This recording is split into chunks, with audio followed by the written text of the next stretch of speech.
Hello, Collateral Gaming listeners. Chazzle Dazzle here from the Trial by Error Variety Show podcast. I just wanted to take a few seconds to invite you guys over to what we do. No, it's not video games, but we do invite really awesome and unique bands from all over the world. We dig deep into their souls and find really cool stories to tell you, and there's tons of music every week, so subscribe to us wherever you subscribe to your podcast. We look forward to having you. Tonight on the bonus round, it's video game recommendation time. As host Ash and returning guest host Zachary delve into 5 recommendations each of some of our favorite video games from our childhood. Don't go anywhere. The show starts right now.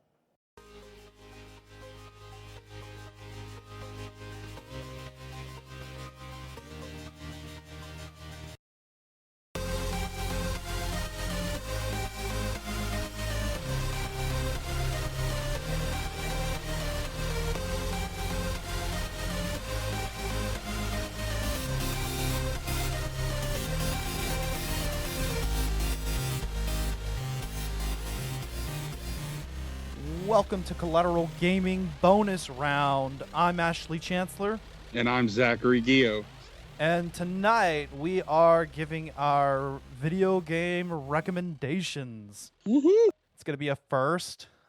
This episode has definitely been delayed.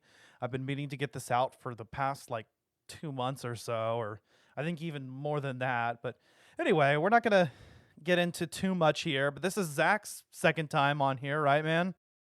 Yes, sir. Glad to be back. Thanks for having me. Yeah, no problem. And we might be seeing more of him soon, so. Woohoo! All right, but we're going to get right into it. What is your first game, Zach?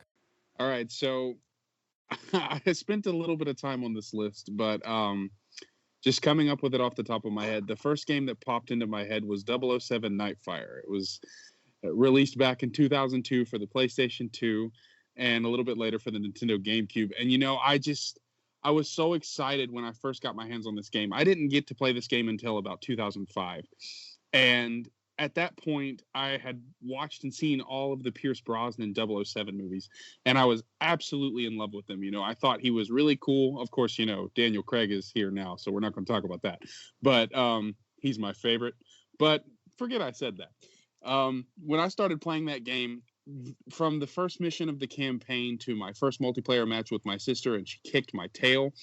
I loved every minute playing that game. You could just put yourself in the world as Pierce Brosnan for the first time since GoldenEye came out. And I absolutely loved that. Back for 2002, graphics like that to me were insane. I was a little kid. And I just loved it.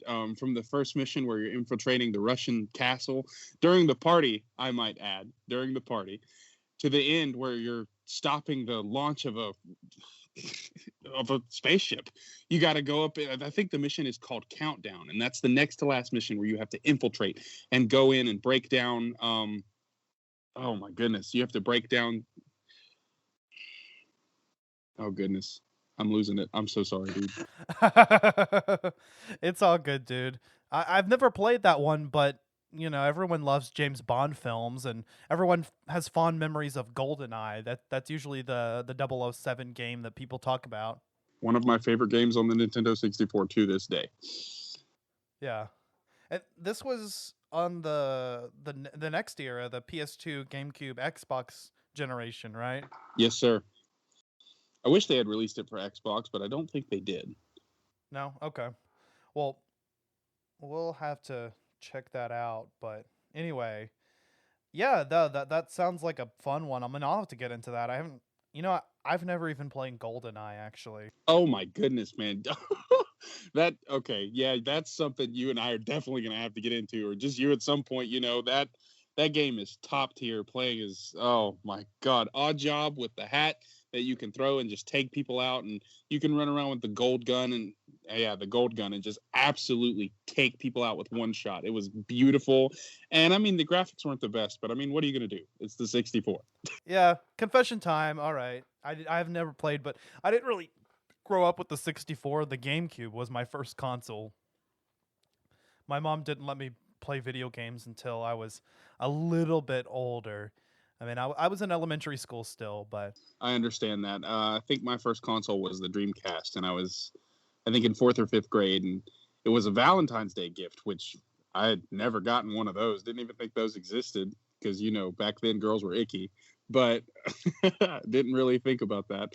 But yeah, it's absolutely phenomenal. I 100% recommend that game. And Nightfire doesn't stem too far from that. They stayed with the basics of, 007 multiplayer gameplay, but made it a lot more intense because not just bringing back grenades and stuff like that, but they also brought like little shock charges into the game that you could place on walls and electrocute your enemies. And they brought heavy snipers into the game where they had a winter COVID sniper and a tactical sniper that the COVID sniper had COVID, my bad. The COVID sniper.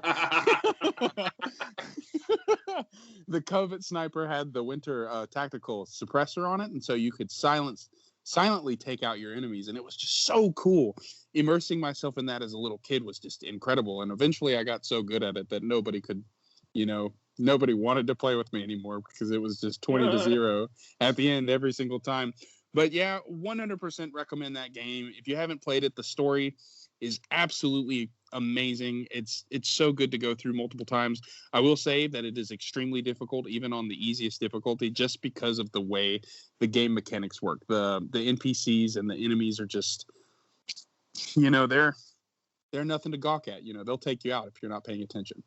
But I will recommend there's one weapon in the game that stands above all others, and there's a plasma laser that you get in the last mission where you have to take out the rocket right before it launches into space.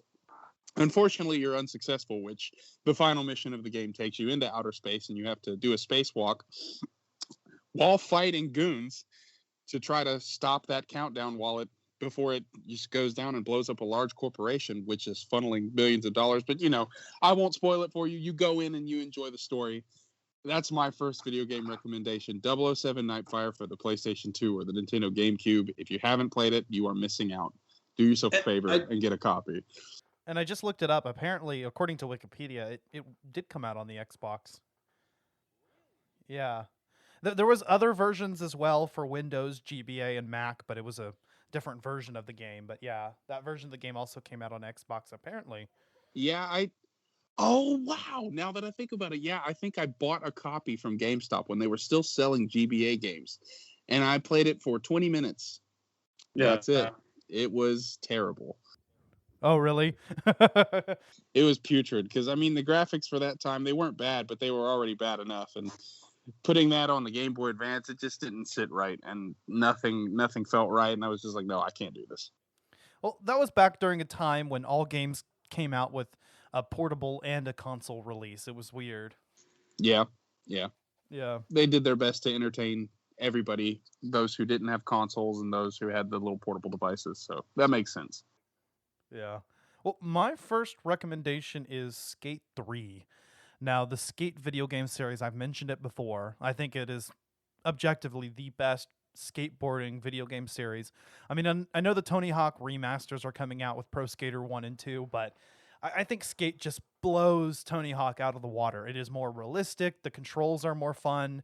And it's just so much more, it's more grounded with skater culture, I want to say. It's so much more in depth with what you can do on those games. And, it was cool to be able to bust combos on Tony Hawk Pro Skater and even Tony Hawk's American Wasteland. Or Underground. Yeah, or Underground. And it was just so groundbreaking with what you could do. Like, you literally using the right thumbstick, the way you tilted it, you could do, of course you crashed a lot if you didn't know what you were doing, or you bailed, excuse me. But man, once you got good at that game with the perspective, it was just fantastic. I loved it. Skate 3, I put quite a bit of time into.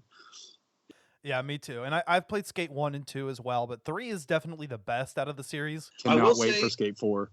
I know, and they finally announced it. Yeah. It skipped an entire generation, but I'm so stoked for it. I've been waiting for years for Skate 4, and I can't wait to see what they do on the new generation of consoles. It's going to be amazing. But Skate 3 is definitely the best that's out so far. I think 2 made the most leaps and bounds from the first game, but 3 takes everything good in 2 and it improves upon it. I like how you build your own team of skaters. I like how you have your own brand and you can make your own skate park.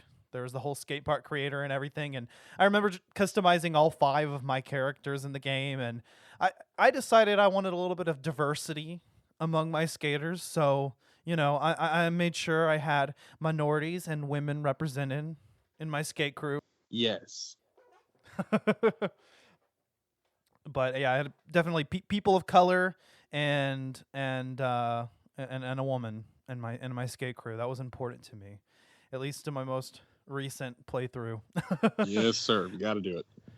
But yeah, no, the Skate 3 was number 1. I think the best skateboarding game that's ever come out, and that's coming from someone who 100% really enjoyed like Tony Hawk's Underground.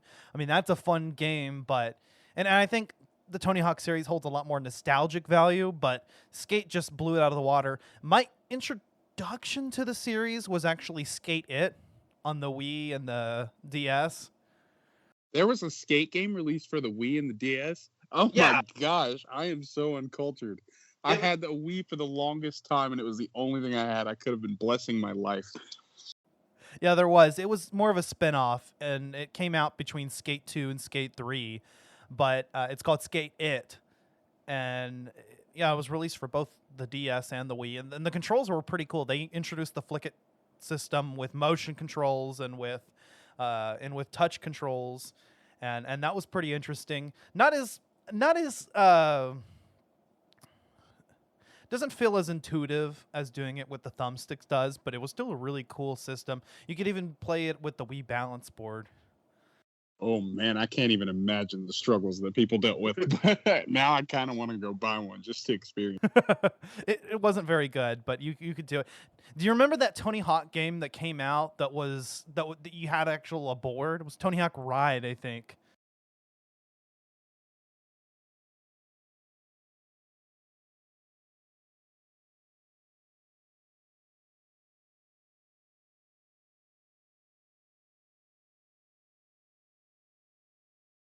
It was hard, and I'm saying that as a skater. Like, I was a skater in middle school and high school, and I had trouble with it because the board just didn't work very well. But nevertheless, or I guess I should say nonetheless, Skate 3 was the game that skaters played. So I mean, the first time I played that game, I was like, man, I was coming from Tony Hawk, and I was just like, what is this? This is weird.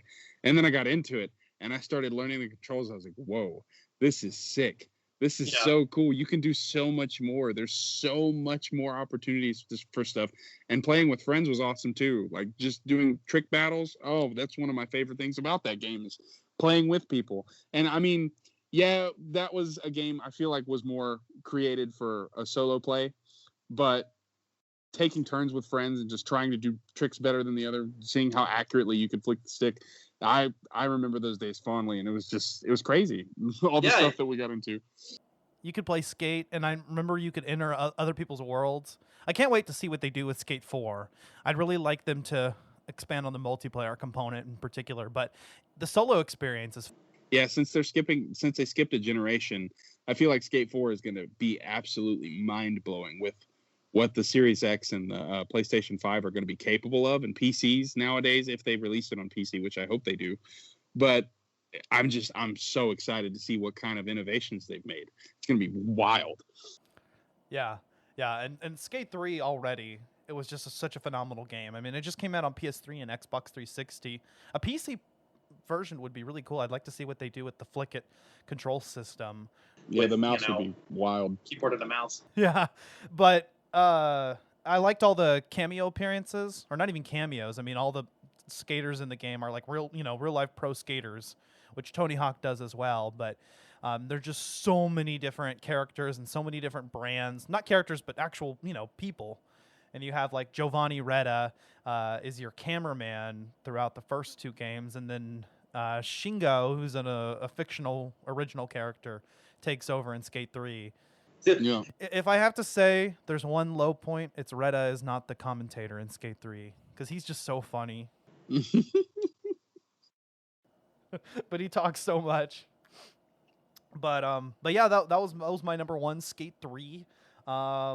What's your next game recommendation? Um, okay, so the next one that popped into my head was a game that I got early on as a kid. When we got the Dreamcast, as I said, it was a you and I were talking earlier. I told you it was a Valentine's Day gift, And one of the games that we got with the Sega Dreamcast was Rayman 2, The Great Escape. And I had no idea who Raymond was, what he was about. I had no idea what was going to happen in the game, so I just turned it on and I started playing. And it took me a few months to really get into it, but once I did, it became one of my favorite games of all time. If you haven't played Rayman 2: The Great Escape, it's out on PlayStation 1 and Dreamcast, possibly out for Xbox. I will have Ashley fact check me on that because apparently I was dumbed down with Nightfire. No, it says it was on Nintendo 64, PC, Dreamcast, and PS1. Okay. Xbox didn't exist yet. Oh yeah, that's right, because it came out in 1999. But yeah, Yeah. this game was absolutely fantastic. Like I said, it was the first I had heard of Raymond, and this little guy, he looks like a puppy dog with no limbs connecting his body to his arms. He's just Yeah. got floating legs and floating hands, but progressing through the game, I felt like as a person, I was also getting stronger. Throughout the game, you're supposed to collect these little things called lums to return the energy to the world so that you can save the world. It's in danger. And the first power up you get, you're able to, increase the amount of time that you can flap your ears for, because one of Raymond's biggest things, if you haven't played any of the games, is his ability to float and fly through the air using his ears. They turn into a little helicopter and you can propel yourself, and I thought that was so cool. And another power up that you got later on in the game, because Raymond can shoot little balls of energy from his hands, it's almost like a boomerang effect. When you throw the little ball of energy, it comes back to your hand and you take out enemies that way, and that's how you can also break cages to rescue the lums, which are like the little fairies that are little bits and pieces of energy that you can find all around the world. And you can collect every single one in all the worlds, or you can just go straight through the story. It's really up to you. But I had a lot of fun with that game as a kid. Ashley, do you have any Rayman experiences? Because that was my first and only game that I ever played involving Rayman. I tried to get into the others, but I just couldn't. This game has so much nostalgia for me just because of where it was in my life when I grew up, and I just absolutely loved it. I had played. There was a demo of a Rayman game on the 3DS that I played a little bit of, and it was pretty fun. I remember when Rayman Raving Rabbids came out, and that was a big thing. And I played the Rabbids and Mario crossover game. I have that game on Switch. What was it called again? Mario plus Rabbids Kingdom Battle, which is kind of a weird combination, but it's a pretty fun game. I liked it. It was kind of this strategy. Or what do you call that? It's like an RTS in a sense. It was a turn-based tactical role-playing game. There you go. I was gonna say it's like RPG. It's actually really fun. It's really, really interesting. But yeah, that's really my only experience with the Rayman franchise. I haven't really gotten into it. I've heard a lot about it. Yeah, I really enjoyed that game as a kid, and I should have dived deeper into the series, but I didn't. I got caught up in. I got really big on the Zelda franchise, and that kind of took me away, because until I got a Wii and started playing Call of Duty Black Ops, where that's for another time. that was really the only thing I played. I had the Game Boy Color, and I had a GameCube, and Zelda was my main focus because I'd just fallen in love with it. Because alongside the Dreamcast, I got a Game Boy Color with Oracle of Ages, and so yeah. But Rayman, that's my second pick. It's definitely a game that you should check out if you haven't played it. Rayman 2: The Great Escape. Absolutely fantastic. From world to world, the game just gets better and better. And I won't spoil anything. The power-ups are absolutely sickening. If you like games where you get power-ups over a period of time, definitely check this out. Yeah, I definitely would like to get into the Rayman franchise. I've heard a lot of good things about it, and it's definitely one of those standout platforming games that a lot of people talk about. 100%. Definitely recommend it. And it was made by Ubisoft back when it was Ubisoft. Yep. When it was two words. But before they got into all the microtransactions and became this notorious name that's almost as bad as EA. Oh my God! Please don't even bring EA into the conversation. Which, funny fact, EA was the developer for 007 Nightfire.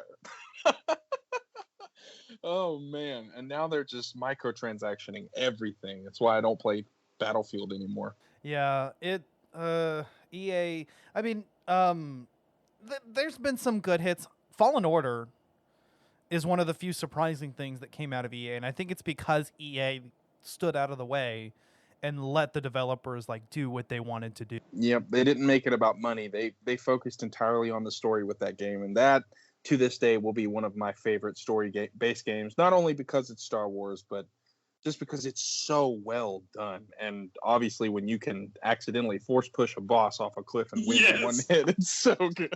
The best part of the game. And we definitely touched on that at our Jedi Fallen Order review. But it kicks Battlefront's ass, I think. 100%. Yeah, even though Fallen Order is not multiplayer at all, it's just that game is leagues above any other Star Wars game I've ever played. Oh yeah, 100%. I mean, I don't know. I've heard a lot of good things about KOTOR, but you know, the jury's still out. But my next recommendation is a crossover, actually, another crossover like we were talking about with Rayman and the Rabbids, or Mario and the Rabbids. My bad. But this was a collaboration between the Zelda series and the Dynasty Warriors. Ooh, I know where you're going with this. Hyrule Warriors. Yes. And there's a version, I have all three. I played the original and the Wii U. I played the 3DS port / expansion called Legends, and I have the definitive edition on Switch. But Hyrule Warriors is a lot of fun. And you wouldn't think it would be if you're if you're a Zelda fan. It's definitely not the same kind of gameplay that you're used to. It's Dynasty Warriors with Zelda characters. It's Dynasty Warriors gameplay. But they managed to bring in a lot of the Zelda aspects, like the puzzle solving and the item-based gameplay and the bosses. A lot of that is in there, and you can tell the developers really were fans of the series. There are a lot of references to every Zelda game practically exists somewhere in the game. Yeah, and there was so much detail that they put in just the map. Like everywhere you look, there was a reference to some game. Like Hyrule Field was perfect. The way they did it, they made it long and vast, but giving you checkpoints to go to, like Hyrule Castle and, Zora's Domain and all of these things that made the game so much better. And at first, I didn't really care for it too much, just because, it wasn't Zelda-like gameplay. I bought that game thinking it was going to be another Zelda game, and I was sorely disappointed, but only for about 20 minutes until I started realizing, hey, I can take out massive groups of bokoblins with Link, and it's incredible. This is what I've always wanted, and I didn't even know it. It's so fun, just completely taking out armies as a Zelda character. And let me tell you, I've been playing all these games recently, but I've been playing the shit out of Hyrule Warriors, and I beat the campaign again, and I'm going through adventure mode again, and I have leveled Link up so high past the other characters. Like, I can make any level on adventure mode my bitch right now. Or at least on the first map. I know the other ones are harder, but Link is in level is in the 60s right now, because I just completely focus solely on his character. Like, even if a map asks for one character but gives you the option to play as a second, which it does in the definitive edition and the Legends version, because you can switch between characters, I'll add Link, and I'll just make that entire level so easy. And I can level up the other character a little bit, but Link allows me to beat every level because I've just leveled him up so high compared to the other characters. I mean, if you don't make Link OP, are you a true Zelda fan? Right? But I had so much fun with that. Yeah. He has to be. I just got my Wii U back recently, and I'm really looking forward to getting my hands on another copy of Hyrule Warriors just to experience it again. Because, like you said, it's different from the series, but it's beautiful in its own way, and the way they mixed it up with Dynasty Warriors is just perfect. Yeah, it's a love letter to the fans, and I'm definitely waiting for a sequel to Hyrule Warriors, which I expect there will be because it was a hit. I believe it did really well, actually, commercially and critically, but it definitely took me by storm. I got hooked on the gameplay right away, um, and I keep thinking about ideas for what kind of characters they could bring in and what kind of stages they could bring into the next one. I gotta say, Groose needs to make it in Hyrule Warriors 2. And then there's a perfect weapon that would be available for him. It can be the mini Gruusinator. it would be like basically like a makeshift like grenade launcher, essentially. Yes. Made out of like that has the aesthetic of the Gruusinator from Skyward Sword, but it launches just bombs around. It would be a fire type weapon. And reloads so much quicker, please. Yeah. Yes. Oh man, I will say Groose made the second imprisoned fight so much easier, and you gotta love him for that because I hated him so much at the beginning of Skyward Sword Yeah. because he was like any other typical bully. And then you love him so much. Because he gets so goofy and so embarrassed around Zelda. It's hilarious, and you realize just how weak of an ego he has. He's just got to be perfect. But if they added him to Hyrule Warriors 2, yes, I will still make Link OP. Not to disgrace Zelda fans out there, but Groose, I will use him so much just to fling bombs at enemies. I would love to blow up a pack of Bokoblins with a giant bomb. And what's not to love? There's so many characters in this game. I mean, you have Link, you have Zelda, you have Ganondorf, you have Sheik, Impa, and these are all their own incarnations of the characters. Hyrule Warriors' own timeline. But they also bring in characters from other timelines. So you've got Darunia and Ruto from Ocarina of Time, and you've got Zant and Midna and Agatha from Twilight Princess, and you've got Fi and Girahim, and I'm not sure how it's pronounced exactly, from Skyward Sword.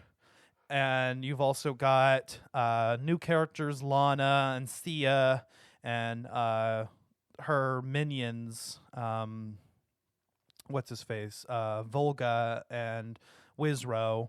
And then you've got so many characters. I mean, they introduced the Wind Waker characters, I remember, in the Legends version. So you have Toon Link and Tetra and King Daphnes. There are so many DLC characters as well. I remember getting Young Link from Majora's Mask, and he turned into Fierce Data Link, and it's badass. And you've got fucking Tingle.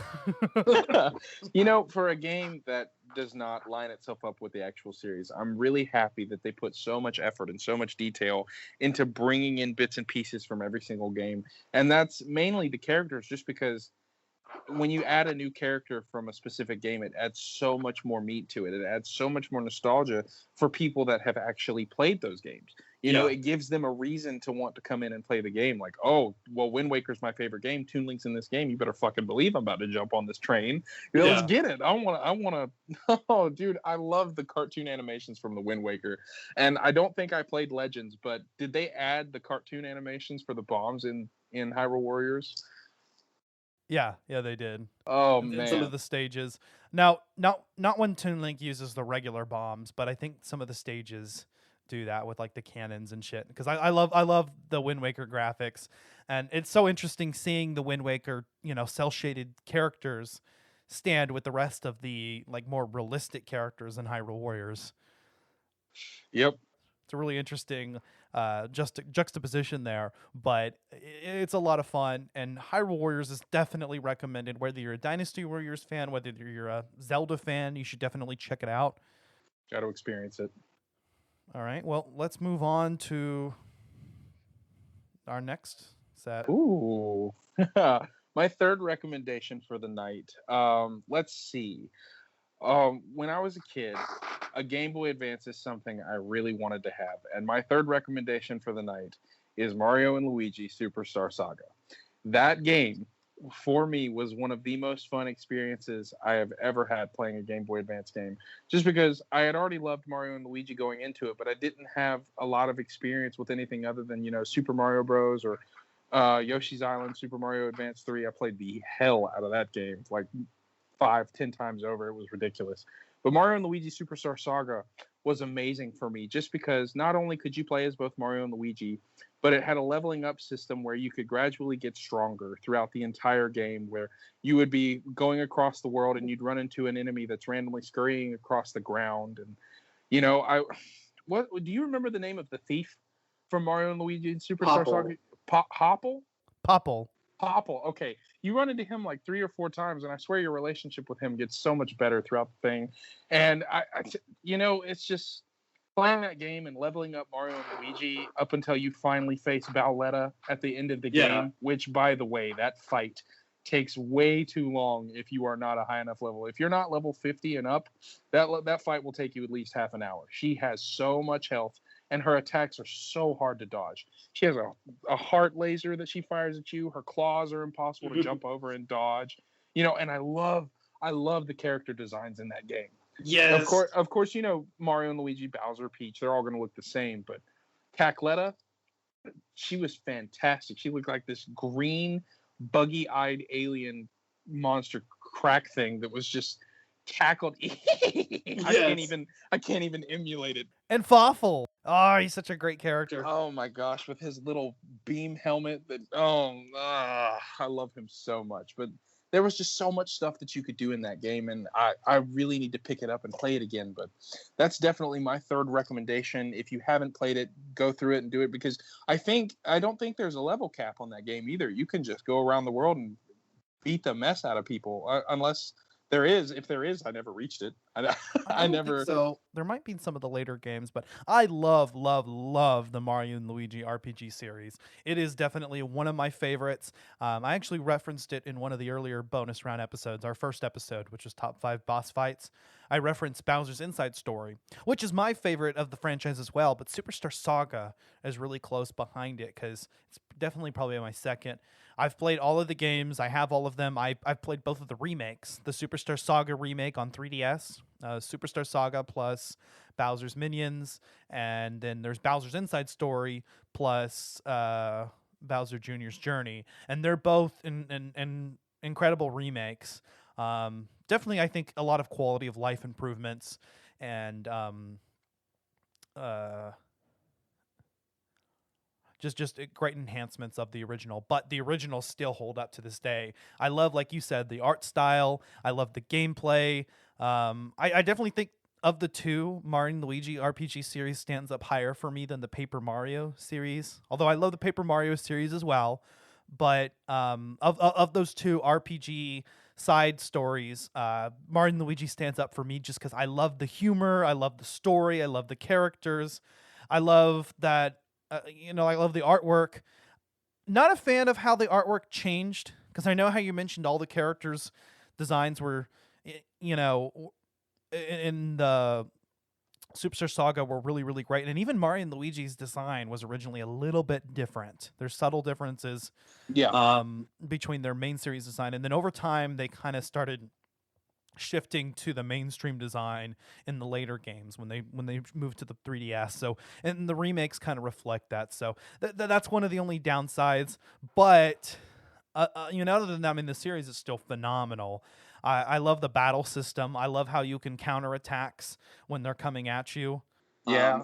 When you can jump on their head prior to a fight and they'll start the fight taking damage, that adds a really good advantage to you, especially if you're at a lower level and the common enemies that run around are just a little bit too tough for you at times. It helps to get an advantage because it'll stun them too. And I think my favorite item in the game to work with is the hammer. The hammer is fantastic, and it will always be fantastic in any Mario game. And I also love that you can do team-based attacks where what was it? A hit? What were the bro points? They were bro points. Bro points, yeah. You could use bro points to, like, Mario would stand in one spot and Luigi would get in front of him and duck down, and Mario would run, jump off the top. No. I'm getting it backwards. Mario would duck down and Luigi would go back and jump off the top, and they would spin off of each other into each enemy, and it would do, like, even at a base level, it would do like 24, 25 damage, and little enemies would just get knocked out.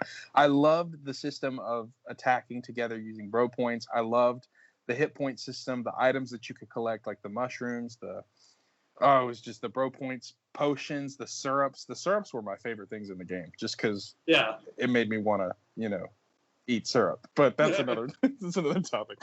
But yeah, Mario and Luigi Superstar Saga is definitely a big time heavy hitter for me. And if I could go back and play it right now, which my laptop is right next to me, so why not fire it up and get the old emulator going, have it going. But yeah, that's definitely number 3 for me. One of my favorite games of all time. We'll definitely play it again very soon. How about you, Ashley? What's your number 3? Well, I also wanted to mention one thing I really loved about Mario and Luigi, better than the other games, because I wanted to hop off of what you said about the bros attacks. I do think that the first game, Superstar Saga, does the bros attacks better than any other game. I love how every time you unlock ability in the overworld, you unlock it in the battle. Yeah, And that includes the bros attacks as well, which is something that wasn't reflected in the other games. The bros attacks became more item based in the other games, and with them actually being straight up items in the sequel, Partners in Time. But in the later games, they're like Green Shell and Fire Flower, and they're. I loved the way the bros attacks worked in the first game, and I loved in the first game that you could switch between Mario and Luigi and have one in the lead and one in the rear, something that wasn't done in the following games. And in the remake, they kind of altered it a little bit, but you can still have Luigi in front. So I like that you could switch between them. It made the system a little complicated, but fun nonetheless. Yeah, once you got it down pat, it was so smooth and it was so much fun. Once you got really good at that game, the combat was just flawless. And the combat is just great. And yeah. I will also add on, sorry to interrupt there, bud. I will also add on that I have never played a game, and this is including the Zelda franchise. God forgive me for saying this, but I've never played a game where I was full of anticipation for each boss fight. Each boss fight was better than the last, and it was just, there was one boss fight where you fight a barrel of soda. Yes. And it is the Chocola Cola. The Chocola Cola was one. It was so hard the first time I played it, and I died so many times. But you know what? It was fantastic. Gotta love the props to the producers and the game designers for putting that together, because it doesn't get much more creative than that. Like, who else can say in a video game they fought a barrel of soda? No, who else could say? It is just mind-blowing how well every boss battle was done, and I love the environments, and I just, it is a fantastic game, a fantastic series, and yes, rest in peace, Alpha Dream. Rest in peace. I'm so sad to hear that they bankrupted. Yeah, you told me that the other day, and I felt it in my soul a little bit, just because the Alpha Dream team, it was just, they made one of my favorite games of all time, will forever be in my heart, and I just, man. That's pretty much what they're known for. Yeah. I would have loved to see the Mario and Luigi series get ported to Switch and move to 3D. That would have been really, really, really cool. Yeah, the way, oh man, I can't even imagine what they could have done. There's so many possibilities. Like, Bros Attacks in 3D would be amazing. Amazing. Especially, I like how when you're going through a Bros Attack, just to add one more thing, the button timing. Yes. How, depending on how well you timed it, was how much damage it would do. And that was cool to me, and seeing that in a 3D space would just blow my mind, because it would probably add a level of difficulty that would make the game a lot more interesting. And it's already fantastic, so come on, blow me away. They kind of toy with it a little bit in the 3DS installments. They use a little bit of the 3D space, but it's 2.5D. The characters are still sprites. But anyway, my third game is Mirror's Edge Catalyst. I had to cut it off there because I could talk about Mario and Luigi forever. Me too, brother. I got you. But yeah, Mirror's Edge Catalyst. I'm a huge fan of the first game. And originally, before I started playing Catalyst again in preparation, I think I liked the first game better. Now, I think I like them both for different reasons. But one of the things that I remember playing when I was playing the original Mirror's Edge is, man, this game needs to be open world. Like, I would love to play this gameplay in an open world. And that's what Catalyst did. It brought it to the open world, and it definitely changed the gameplay in a lot of ways. It took a little bit away of what was in the first game. Yeah. Which was, I think, kind of the speed running component. But at the same time, it opens up so many more possibilities that it's just a distinctly different game for me. You could argue and say that it opens up for much more creative speedrunnings just because I love the design of that game. It's so beautiful, but there's so many different paths that you can take. Of course, the main area is a little bit linear from going back to the base where everybody is and going to each mission to what are they? Pigeon messages? You can no, not pigeon. No, there's no pigeon messages in that game. What is wrong with me? No, the data packs that you can pick off of the little cases on the walls. Oh, yeah. I remember those, yeah. Yeah, I loved the first game just because it was so much more story driven, but the second game kept the story element but added just this big open beautiful city that you could just explore almost every inch of. And I loved that. I loved the time trials in that game because you could literally choose more than one way to do it the quickest way possible, whereas in the first game it was just how fast could you get through it. Yeah. And I liked how other players could create their own challenges in the world, and you could play those while you were just traveling around. And the game introduced a kind of a guideline, what do they call it, runner vision, that would show you the easiest path through. But you could go through and you could find your own path and do things a little bit faster. So I usually had runner vision on to kind of give me an idea of where to go, which kind of takes away some of the elements of the first game that made it great, but at the same time it's good because you can run against that and find your own pathways through as well, and you can turn it off if you want and not use runner vision at all, or I think there's even ways you can tweak it and just have like certain items highlighted but not have the trail and things like that. But Mirror's Edge Catalyst definitely brings a lot of really fun elements to the franchise. It's interesting, we waited so long between Mirror's Edge 1 and Mirror's Edge Catalyst that eventually Catalyst ended up going from a sequel or even a prequel to just a full-on reboot. Yep. And I love what they did with Faith. Faith was such an iconic character for me in the first game, and I loved the art style that they did for the cutscenes. Yes. Almost to like an anime format, and that was beautiful to me. But in the second game, they kept it. I wouldn't say live action. Goodness me, the terms escape me. But I loved the cutscenes and the interactions between the characters, and just Faith as a whole, to me, was a much more prominent character in Catalyst, and that's another reason why I enjoyed the game so much.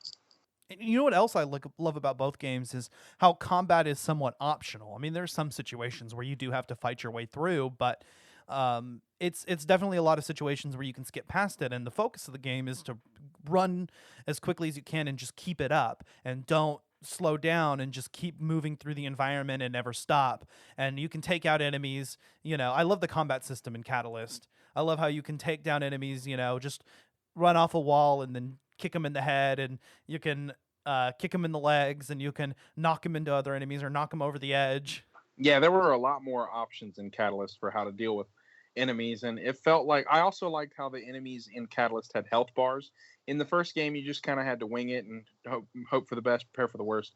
And a lot of those combat scenarios were difficult because they had firearms that you could knock out of their arms and pick up, but they had so little ammo in them that you could take out one, but then you immediately have to go in and disarm the next one, which is great if you love a challenge, but it sucks if you're just trying to experiment with the weapons, which I was big on that. I loved being able to pick up the weapons and experiment with those, but the game is about running, and you have to try to avoid. I personally feel like you'd have to try to avoid combat as much as possible, but yeah, you're going to have to deal with them from time to time. Yeah, the game definitely encourages avoiding combat when not possible. I mean, even some of the loading screens mention it. And what's interesting is in the first game, there are firearms, but in the second game, there are none. And I think a lot of that stems from the fact that there were a lot of players who tried to play through. I saw this as a challenge, was playing through Mirror's Edge without picking up weapons, which you can do. You can play through the entire first game without picking up firearms, except at the very, very, very end, you do have to use a gun to knock out some servers or whatever. But the second game just took away the firearms completely and kind of made a point of it that it was going to have no guns in it. And I think it definitely developed into a very different game as a result. And I think some people were disappointed that it was so different from the original. But like I said, I appreciate both games for different reasons, and I'm glad that we have them both. And I'd love to see what they would do with the series in the future. Yes, I think the PS5 and the Xbox Series X have potential to create or house mind-blowing games of that level. A third Mirror's Edge game on these next generation consoles, who knows what they could do, because the power behind these things is insane. And with as much as they added into Catalyst, they'll be able to add so much more to another installment, and I can't wait to see what they might do with that in the future, because this generation may last another 5 or 6, maybe even 7 years. I mean, the Xbox One came out in 2013? Mm-hmm. And they're releasing the Series X in November, I believe. Did they have the release date on that? I don't think so, but they're both going to be in time for the holidays. I know that. Yeah, so that gives it about a 7-year time span to really, feel things out, because who knows, technology is growing and it might, just expand faster than we've ever seen it. And that's about how long it took from the first Mirror's Edge to Catalyst 2. It was a long development time, kind of like Elder Scrolls and Fallout and whatchamacallit, and Red Dead and Grand Theft Auto. They all have like just long periods of time in between because they're great games, and great games take a long. And Zelda, and Metroid. God, we're not even going to talk. We're not even going to talk about. You're going to have me in tears on this. Oh my God! I mean, we just talked about the Prime series last time, and I'm still kind of mad that they haven't released a new game yet. I mean, Samus Returns is fantastic. I started playing that again, by the way, and that game is beautiful. That the way they incorporate the 3D cutscenes in the 2.5D space is just absolutely phenomenal. I love what they've done with it. So, but yeah, Mirror's Edge Catalyst it's a beautiful game, and I'm really happy that it's on your list, because I haven't gotten to talk about it much. I pre-ordered it about 4.5 weeks before it came out, and every day I would check my Xbox just to look at the date. I was like, this game is about to come out, because I was waiting for it. Yeah, I first played Mirror's Edge back in 2007, I think, with my friend Joseph. We were at his house, and he showed me this game. He was like, dude, check this out. This woman does parkour. And he didn't know much about the story. I was like, what? Show me now. And so after a long wait, it was definitely worth it. It's a parkour game, and it's so much fun, and I love I love everything about it, and I had so much anticipation for Catalyst, and I was so happy when it came out. It's also one of the few first-person games where you can actually see your feet. Yes, right? When you're doing rolls or when you're jumping over fences and you have to shrink your body down. Yeah. And you can look down and see your feet. Yep. And see yourself in the mirror. Yeah, and I'm glad they got the shadows right. Yeah. I'm going to be honest. I know that's a little thing that doesn't mean much, but to me it does. Like, if you're playing Ocarina of Time and the shadows are just like little ovals underneath your feet, it's just... Yeah. Granted, that's a huge difference in time, but hey, Yeah. Well, and just, I don't know why so many first-person games don't let you see your feet. I mean, have you ever noticed that? It's such a weird thing. Well, I know why. They didn't want to spend the time to, program feet in, and then it just became a standard. But Mirror's Edge stood apart from that. And I was going to say something else about it. And, we will talk about the first game at some point. It's going to come up on the podcast. That's why I didn't put it on the list. I kind of wanted to throw in things that I feel are underrated or are less mainstream onto my list. Although I think everything I picked was something that was kind of fairly mainstream for the most part. But anyway, I guess let's move on to our next set. Okay, so for my next game, I picked another GBA game. If you're a huge fan of turn-based games, then you're going to love me on this one. But Fire Emblem: The Sacred Stones. I got first introduced to this game back in 2008, and it came out in 2004, but I had never been a huge fan of turn-based games simply because I had never really played them. The first turn-based game that I had ever played was Sonic Shuffle on the Dreamcast, back in 2003. And that game was awesome, but it made me mad because it was like a knockoff of Mario Party. And as much as I love Mario Party, that game is enraging. But Fire Emblem is phenomenal just because it takes you to a story where you are following the lives of Erika and Ephraim, two siblings of royalty that are fighting to protect their kingdom. And, you know, this game is amazing to me because, of course, it's on a Game Boy, so the graphics aren't that powerful. But the different worlds that you get to explore and everything is just phenomenal. The different monsters and enemies that you encounter, since it's turn-based, of course, you have a set number of players per turn, and you have paladins, you have sword masters, you have archers, you have specific characters like Erika and Ephraim are royalty, and they have their own specific weapons. Like Erika carries a rapier, a sword meant for fighting cavalry, and Ephraim is a lance wielder, and so he specializes in taking on like armored soldiers and stuff like that. But that game was really fun to me just because it opened my eyes to the world of turn-based games, and I love that. And what would you consider the style of a turn-based game like that? The style, like, how do you mean? Nah, not necessarily style, but it's not. I wouldn't say it's an RPG. I've never been good at analyzing that kind of stuff, but you know, thinking about that game, I feel like I should know specifically what type of game it is. You know, it's turn-based, and so I guess I'm kind of over analyzing it a little bit here, but you know, that game is phenomenal. So I'm just trying to think about it. I'm so sorry. You know, I've never gotten into the Fire Emblem series, but I've played all the characters in Super Smash Brothers. I know Nintendo has a lot of love for the franchise, and originally, prior to Melee, it was a Japanese-only series. It was after Melee that the game kind of got a Western audience because people were interested. Well, who the hell is Marth and Roy, you know? Roy was in a game that was only released in Japan, and the way you play it in English was you had to download an emulator and get a translator for it. It was called Fire Emblem: The Sealed Sword. It was like Yinshi no Saga or something like that. I can't remember the name of it, but that's where Roy was first introduced. And the game that comes after that, Fire Emblem 7, the main characters are Eliwood, Hector, and Lyn. Eliwood is Roy's father, so you get to learn where Roy came from, and you get to learn how his father defended their country before he came in. You know, because it's basically a game that talks about countries at war with each other until they discover an evil presence that is basically behind it all. And you go in throughout the chapters. Sacred Stones has 20 chapters. The final chapter, you go in and you discover that the Demon King is behind all of this evil that's happening between the countries that are fighting each other. And, you know, I really wish they had given like a mantra to the Demon King or something like that in Super Smash Bros. Or something like that, just because it was such a difficult fight, man. If you play it on hard mode, the final boss has so many more moves. Like, each character has a specific set of moves that they can do. Like, of course, it's turn-based, so when you initiate a fight sequence,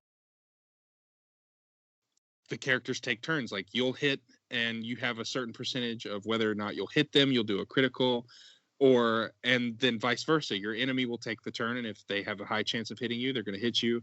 There's weapon triangles and magic triangles, like swords beat axes, axes beat lances, and lances beat swords. Okay, that's cool. Yeah, it's really awesome. And if you're dealing with a magic wielder, there's dark magic and light magic. There's also anima magic, which is kind of like a mix between the two. Light beats dark, anima beats light, and dark beats anima. So it's really cool the way you get to see all of it turn out. I wish I had more details, but when you asked about the list, that game popped into my head. I was like, oh, I played that game like 7 times as a kid, just because in certain chapters there are these places called arenas where you can go and wager the money that you've got to strengthen your characters and level them up. Each character has a level cap of 20. And once you get them to that level, you can find a pendant or an artifact in the game that allows them to change classes and upgrade. And so I spent a lot of time on it, and I really enjoyed it. If you haven't played Fire Emblem: The Sacred Stones and you've got a GBA lying around, and you can somehow get on Amazon or eBay and find somebody who's a blessing enough to just sell you a copy, just get into it. It's really fun. I would highly recommend this game. And I would love to get in. Go ahead. oh, I'm sorry. I was going to say shout out to my friend Will for showing me this game. You're the best.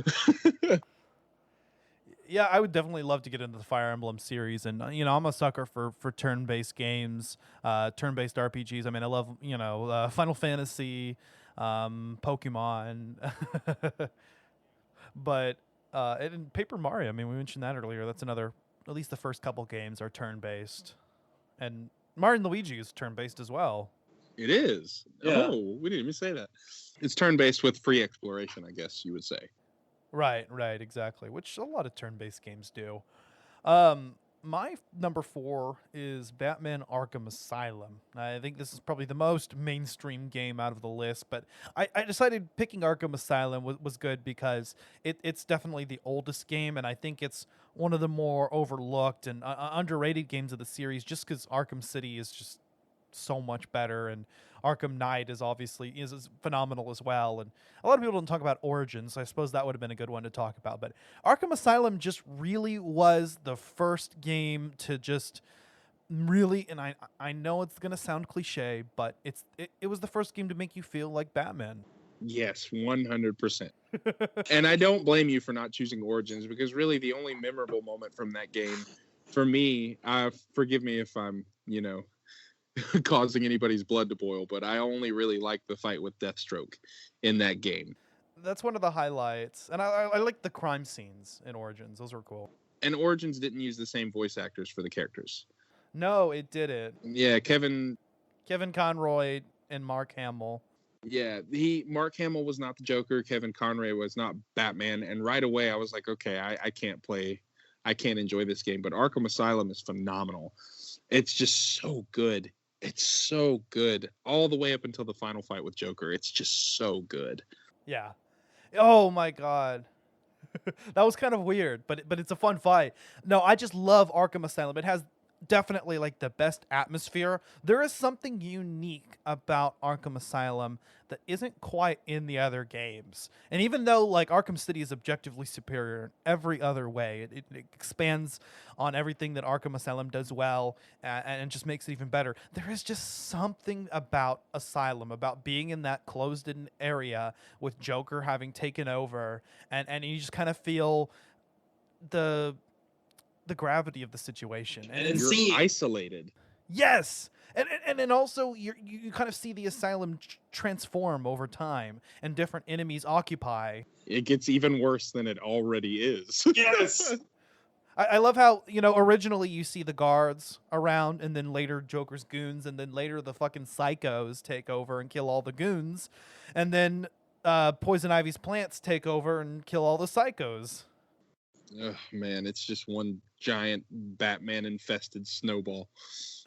And then the free flow combat system, detective mode, all the gadgets that you could use, all the many references to Batman villains in the comics, and it's the one thing everyone says about the game, but it really makes you feel like Batman. It's because it's true. And everything that made Spider-Man PS4 so great, I think, owes to the Batman Arkham series for showing that you could have a good superhero game. In fact, I mean, there's a lot of comparisons. Spider-Man PS4's gameplay is actually pretty similar to Arkham series, but, with Spider-Man instead.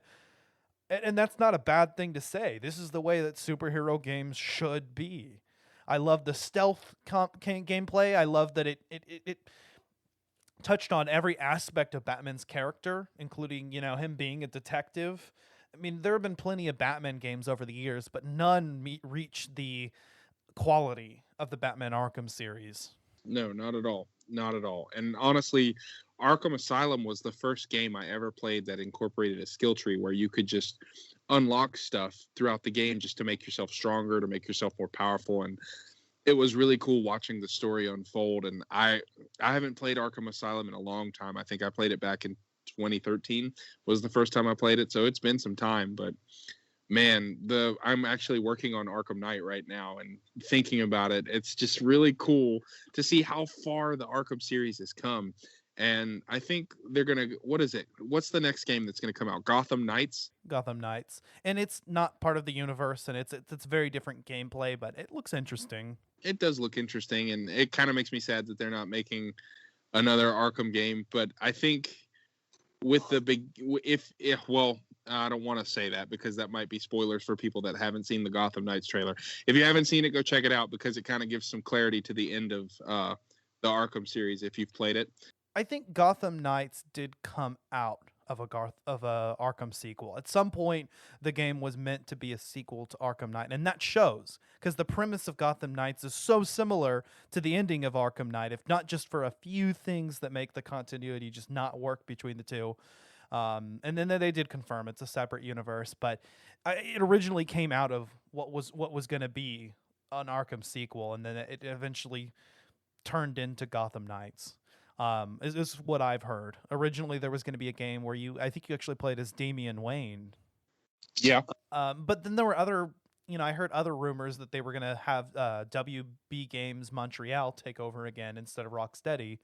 And then they did Arkham Origins and do another like integral game between Origins and Asylum because there's a lot of room there for it. But either way, what I did hear is that Suicide Squad Kill the Justice League does take place in the Arkhamverse, which doesn't make any sense because Deadshot's black and King Shark looks totally different and is alive, but...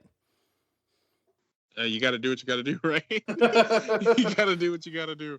And honestly, I really hope that Suicide Squad Kill the Justice League is so much better than the first movie because the first movie was a letdown.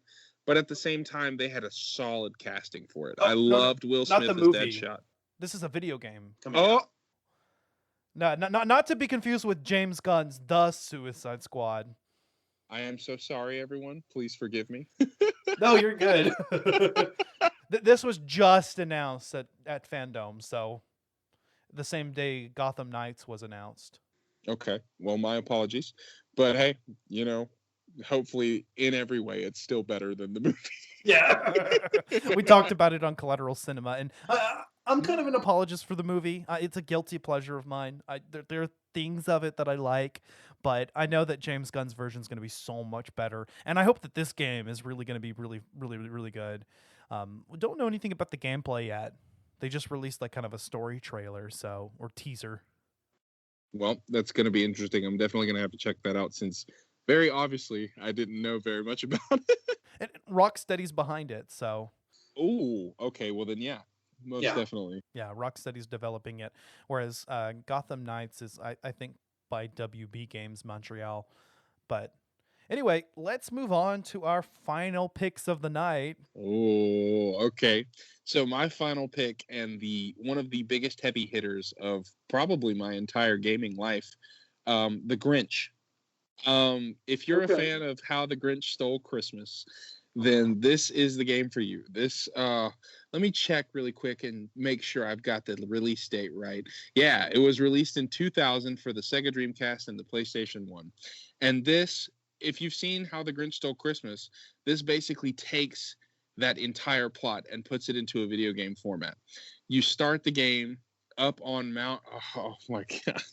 Oh man, you start the game up in the Grinch's lair on the top of the mountain, and he's planning his plot to take Christmas from the Who's, and there's a gust of wind that blows all of his blueprints out into out into the land, and you spend the game hunting down the blueprints for all, because these are blueprints for gadgets that you can use in the game, like the octopus climbing device. You can use that device to climb on ice walls to get to the top of things.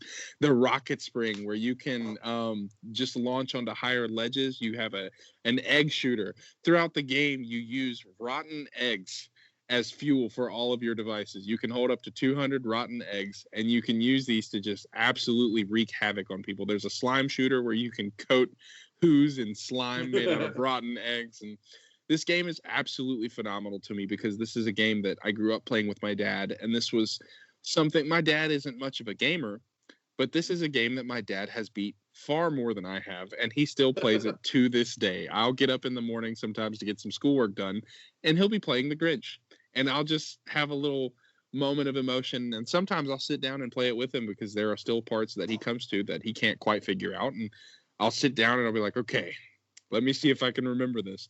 But that game is phenomenal because just like at the end of The Grinch,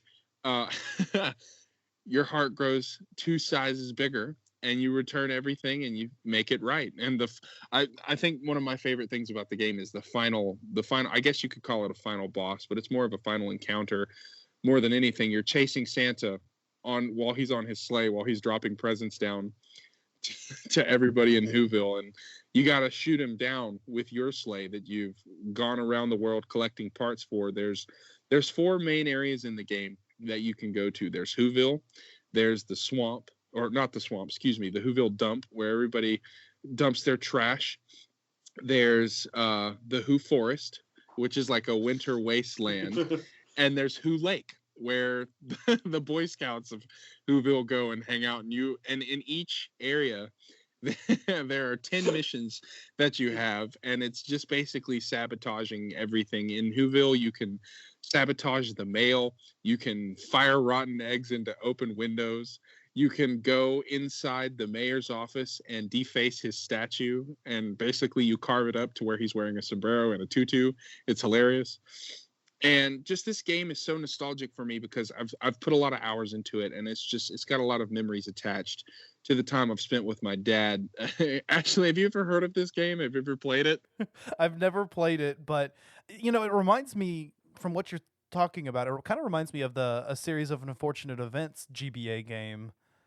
I don't know if you ever played that, but it kind of had, you had different gadgets that you would unlock throughout the game, and I remember beating that and having a lot of fun with that for just another movie tie-in game on the Game Boy Advance. Well, I think I haven't played a lot of movie tie-in games, but I do know that if any of them got it right, it was definitely The Grinch. They followed the plot perfectly. You had so much fun running around as the Grinch, just terrorizing everybody. There were presents laying around the world that you could do you did this thing where you wouldn't double jump, but you jump and you tap A again and you would just butt slam something. You would crush stuff with your butt. There's presents all over the land. Some are worth 1 present, some are worth 10. And you just jump and squash it with your butt. And it's amazing because, of course, you get a special ending if you do 100%. But there was so much stuff to do. And for a game released in 2002, this blew my mind. Based on a movie. Yeah, based on a movie. And I was just movie games are usually not good. Not at all. I mean, I think my favorite feature in the game, though, was you could use the Grinch's bad breath as a weapon. You could walk, you could walk up to Who's and just breathe on them, and they would either pass out, get scared, and run away. And every time they would do that, they would leave a present behind. You could shoot Who's with eggs, and they would leave a present behind. You could butt pound Who into the ground, and they would leave a present behind. It was just, there was so much stuff you could do, and for such an old game, it was awesome to me. It's a game that I could go in right now after we, finish talking about this. I could just go into the living room and play it right now, just because it's so iconic for me, and it's wonderful. And that's why that's my final pick tonight, because no other game has really stood out to me that much. I play a lot of Zelda, and I play a lot of Metroid, and I'm a huge Call of Duty fan. Please don't hate me. But to this day, I can't think of a game that I've put more time into except Breath of the Wild. But everybody's put so much time into Breath of the Wild. But that game, The Grinch, will always have a special place in my heart. And I just, dude, Ashley, bro, if you can get your hands on this game, it will make you laugh, and you will just have an absolute blast playing it. And just to be clear, this is based on the Jim Carrey version, right? Well, this one came out way before the Jim Carrey version, but it's basically the same plot. Okay. When did the Jim Carrey version come out? Because if it was before I think 2002, around the same time. Yeah, it was in 2000. Oh, in 2000? So yeah, then this Grinch game was based on the Jim Carrey version, 100%. And they did it perfectly. Everything about the game was amazing. I mean, you could literally run and just tackle the giant Christmas tree in the middle of Whoville just to bring it down. There was so much stuff that you could do. We did How the Grinch Stole Christmas as our Christmas special on Collateral Cinema, this past season. Yeah, and there's so much to love. See, there's another tie-in. The series of Unfortunate Events also had Jim Carrey, so there you go. I guess Jim Carrey is just perfect for these kinds of roles. I mean, say what you will about his personal life. I mean, he's an anti-vaxxer. That's kind of that's not so fashionable, but he's a genius. He is a genius, comedic He is- on screen in every Yeah. way possible. He is a genius. Besides the whole anti-vax thing, he's a great actor. He's extremely talented, and I love every role that he plays. I mean, everyone can have an opinion. I mean, they can be wrong, but Jim Carrey, if you ever hear this, I just want you to know that I love you. But come on, We blame Jenny McCarthy. It's her fault, okay? You were just You know what? What the woman says goes usually. So I'll let you have that one, bro. that is not a rule I will disagree with. Let it be known. Let it be heard. The woman is always right. Yeah, it's what I'm learning since getting married, bro. I'll get there. I promise. Yeah, no, that definitely sounds like a lot of fun. I'll have to check that out. I mean, like I said, movie games are usually not good, but there's like the occasional odd gem, especially kind of retroactively. You can appreciate things about games today that when it released. But my final pick is also a movie tie-in, Oh, and it's Harry Potter and the Prisoner of Azkaban. Now, most people, when they talk about the Harry Potter video games, the favorite is usually Chamber of Secrets. Like among Harry Potter fans, I mean that is the one that is usually considered the highest tier. And I've played Chamber of Secrets, but for some reason, Prisoner of Azkaban always comes to mind. It's a really short game, actually. I played through it all like really, really quickly, and there's not a whole lot else to do besides the story. I mean, you can collect the wizard and witch cards for the chocolate frogs, but other than that, there's not a lot to do. But just the gameplay was phenomenal. It's kind of Zelda-esque, actually. really? Yeah, it incorporates puzzle solving, and the later Harry Potter games after this kind of went downhill. They went more action oriented and then exploration, and none of them were as good as the first three, which kind of had this very Zelda-esque gameplay. I wouldn't be surprised if it was inspired by it, because you had these dungeon areas that were spell challenges where you learned a new spell there, and then you would use that spell to solve puzzles and then eventually fight a boss.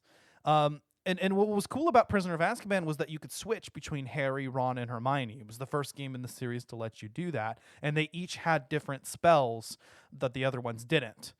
Nice. They each had different abilities as well. Harry could jump on between. Harry is the only character who could jump, and had the Zelda, auto jump between ledges thing.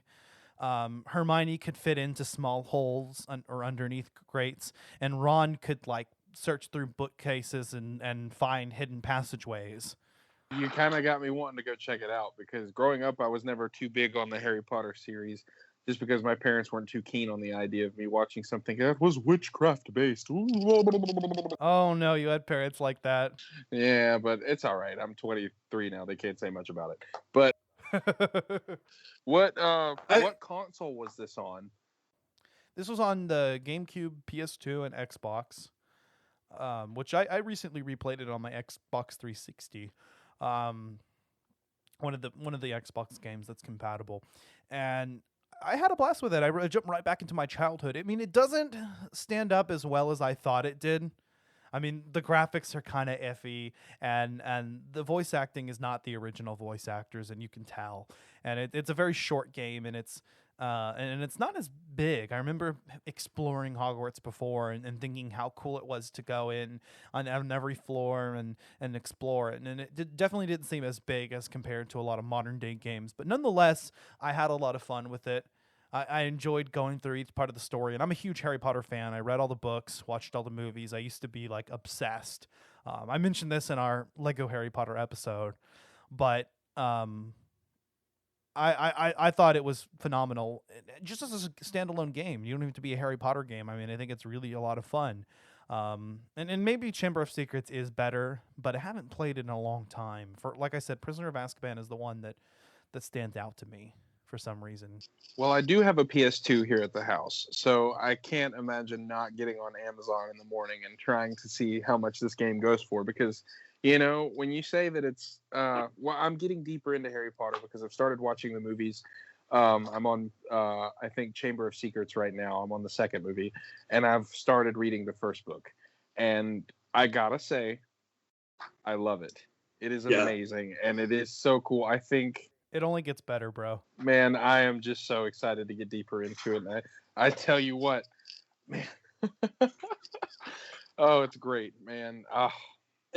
Prisoner of Azkaban is by far the best film, I think, in my opinion. Deathly Hallows Part 1 and 2 and Part 1 and Part 2 are really good, but Prisoner of Azkaban just has this awesome direction that Alfonso Cuarón goes in that's just completely unique, and it sets the tones for the later Potter films, because the first two movies are kind of hallmarky, but they really darken, which is good because the series later matures, and so kind of setting that dark tone was good. And we'll talk about that because with Collateral Cinema, Prisoner of Azkaban is actually going to be one of my picks for next season. Just a sneak peek, just letting that out there right now. We'll be talking about that.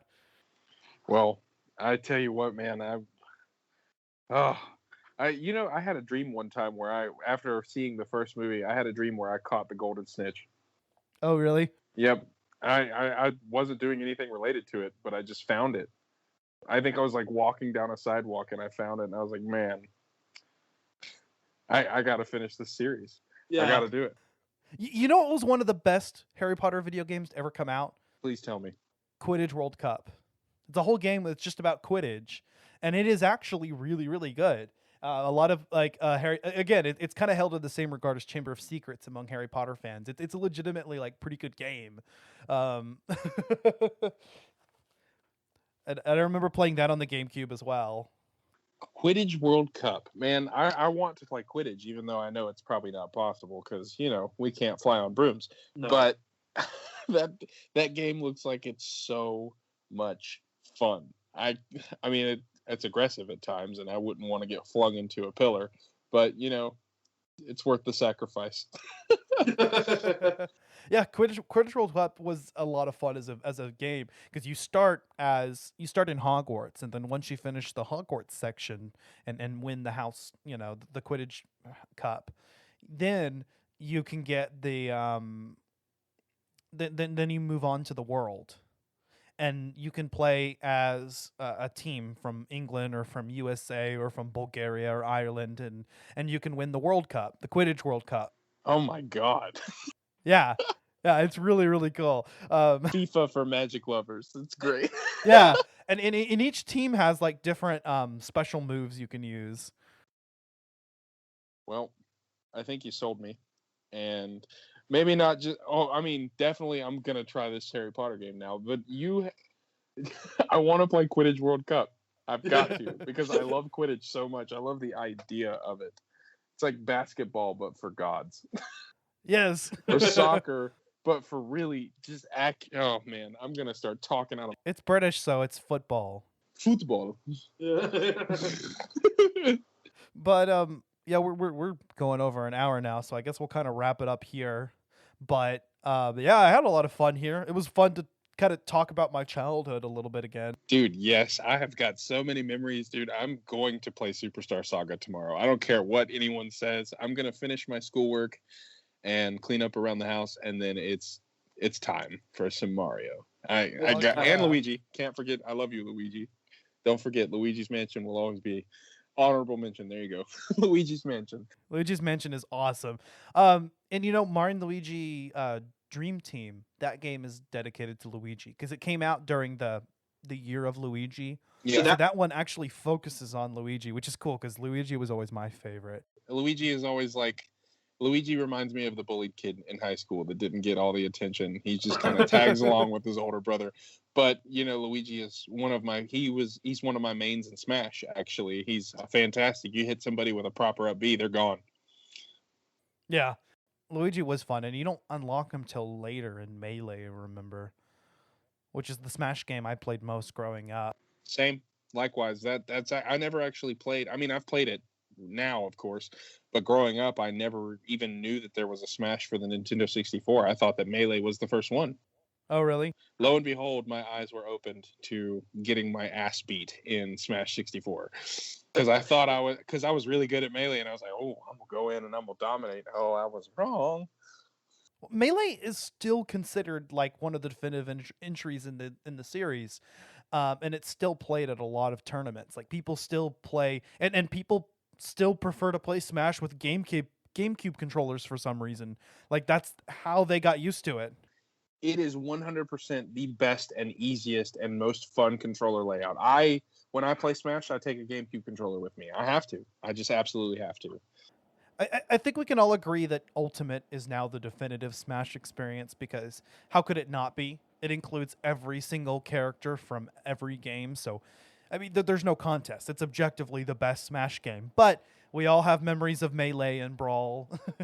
I mean, unless you play as King K. Rool, then I don't want anything to do with you.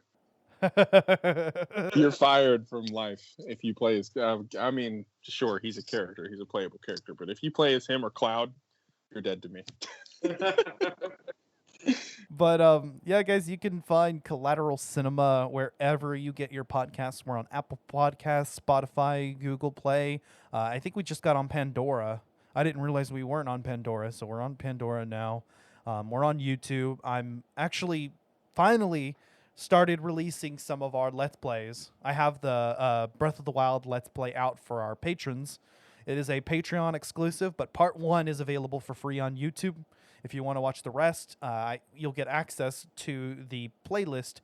Not all of it's out there, but I've uploaded most of what we've played now. I figured I might as well upload what we have. There's more Patreon content to come. I'm going to release the Zelda CDI content that we have. I pretty much already have it laid out. I just need to upload it to YouTube. Next time, upcoming, we're finishing up season 2 of Collateral Gaming.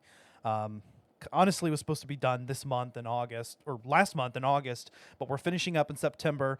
We've got a few overdue entries, but we're going to get it out before we get into season 3 in October. So much for our break, but oh well. We're having fun doing this, but we're going to be talking about Action 52. Zach and I are going to be back talking about that. It is horrible. We're not going to have fun, but we're going to have fun talking about it, and I will probably need to be inebriated in some fashion in order to even get through more of that. Yeah, I'll buy a 6-pack just for that episode, because that's about what it'll take to get me feeling right enough to talk about that game. I'll need some kind of an intoxication. I will need lots of weed, and I will need probably alcohol too. You know what? We should, just in celebration, we should drink 26 beers each and make it an Action 52 for the podcast. That would be badass, dude. Oh, we would be gone. Oh, man, Slurring dude, and I shit. appreciate you having me on again, man. This has been an absolute blast. Yeah, no problem, man. After Action 52, we are doing our season finale on Assassin's Creed 4 Black Flag. I'm super excited about that. I love the Assassin's Creed franchise for all its flaws. It's just one of my favorites growing up. I've been playing a lot more of Assassin's Creed 2 lately, actually. We're going to release a Let's Play on that. I've been recording a Let's Play on that. Also, surprise announcement, we're going to be doing a launch day episode of... Well, not launch day because it's already out, but I don't know what we're going to call it. But we're starting a new segment analogous to Collateral Cinema at the Movies edition, where we're going to play games like on launch day or launch week and not necessarily play through the whole game, but as much as we can and then just sort of talk about it. And like our first impressions so far, of the game. And so we're going to be doing Marvel's Avengers. I've been playing it, actually. I pre-ordered the game, so I was playing through the beta, and actually I was having a lot of fun with it. The game is getting, I think, a lot of unnecessary hate, but we'll get into that next time. I'm going to go ahead and release that hopefully this weekend, get that out. I know I've got a lot of shit to do, and we've got a lot more bonus round to catch up on before we move into next season, but hopefully we'll get on a more regular schedule then. But yeah, thanks for being on, man. Yeah, it's absolutely no problem. I really appreciate you having me again. It kind of took me back in time. Minus forgetting the story of Nightfire, that's okay. It's a game I haven't played in almost 13 years at this point. But hey, it's on my list just because it stands out to me, and I put a lot of time in it. But this has been a blast, and I appreciate it. Reminiscing on old times, kind of putting me in my video game feels. Some of the best games we've ever played. And it's just they stick out. It's super fun to talk about this kind of stuff, and yeah, I'm super excited. Well, hell yeah, man. No problem, and I'm happy to have you on more. So that being said, I'm Ashley Chancellor. And I'm Zachary Guillot. And we are Collateral Gaming, and we are out.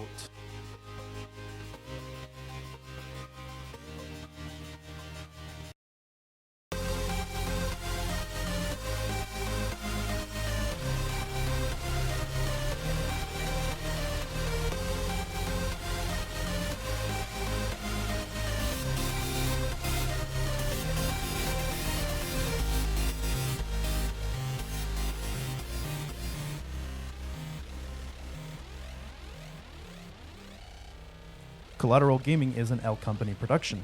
All music and game clips are owned by their respective creators and are used for educational purposes only. Please don't sue us. We're poor.